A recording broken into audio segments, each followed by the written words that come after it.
US airstrikes have hit Caracas and the nearby areas, and Washington now confirms the capture of Venezuela's president, Mr. Nicolás Maduro. Hi, this is Navibal, and you're watching TimesXP. As explosions hit the parts of Venezuela's capital, Interior Minister Diosdado Cabello addressed the nation with a clear message to stay calm. Speaking after the inspecting damage across Caracas, Cabello called the US action a criminal terrorist attack.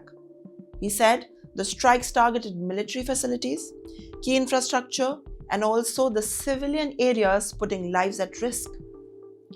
Footages from the La Cartola airport says that the Soch runways are blast marked.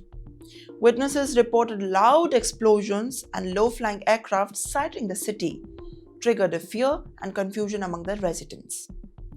But Cabello insists that the state is still in control.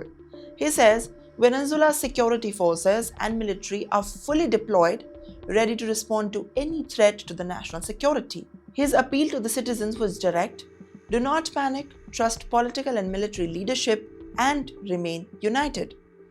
At the time, United States has confirmed something extraordinary. President Nicolás Maduro has been captured. Yes, I repeat, he's been captured.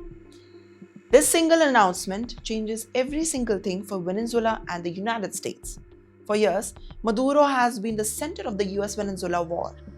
Sanctions, diplomatic pressure, and threats never worked.